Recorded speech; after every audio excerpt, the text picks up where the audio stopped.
ছাত্ৰীসকলক আৰু ছাত্ৰসকলক আমি সাইকেল বিতৰণ কৰিম।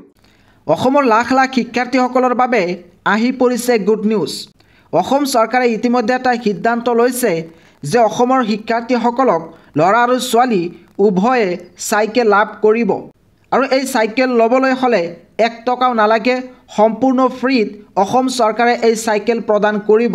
ইতিমধ্যে অসমৰ মুখ্যমন্ত্ৰী ডক্টৰ হিমন্ত বিশ্ব শৰ্মাই ঘোষণা কৰিছে যে 10 ডিচেম্বৰৰ পৰা 20 ডিচেম্বৰৰ ভিতৰত এই চাইকেল প্ৰদান কৰা হ'ব।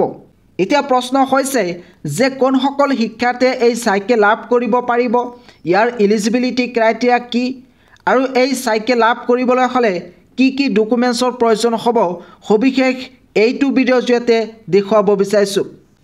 প্ৰথমতে আলোচনা কৰিম যে এই চাইকেলৰ বাবে কি কি এলিজিবিলিটি ক্ৰাইটেৰিয়া আছে।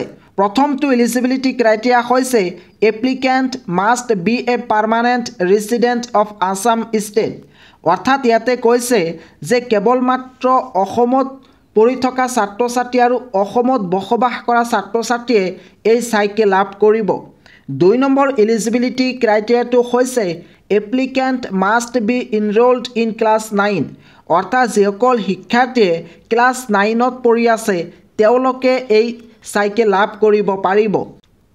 আৰু 3 নম্বৰ এলিজিবিলিটি ক্ৰাইটেৰিয়াটো হৈছে applicant must attend their government or provincialized schools. অৰ্থাৎ গভৰ্ণমেণ্ট নাইবা প্ৰভিঞ্চিয়েলাইজড স্কুলত পঢ়ি থকা শিক্ষাৰ্থীয়ে এই চাইকেল লাভ কৰিব পাৰিব। আৰু এই চাইকেল লাভ কৰিবলৈ হ'লে স্কুল ID কাৰ্ড লাগিব, অৰ্থাৎ স্কুলৰ আইডেণ্টিটি কাৰ্ড লাগিব।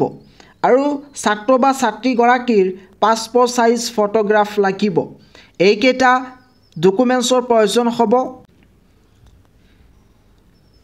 ইতিমধ্যে অসমৰ মুখ্যমন্ত্ৰী ডক্টৰ হিমন্ত বিশ্ব শৰ্মাই কৈছে যে ক্লাছ 9ত পঢ়ি থকা ছাত্ৰ ছাত্ৰীয়ে বাইচাইকেল লাভ কৰিব আৰু এই বাইচাইকেল 10ৰ পৰা 20 ডিচেম্বৰৰ ভিতৰত ডিষ্ট্ৰিবিউশ্যন কৰিব।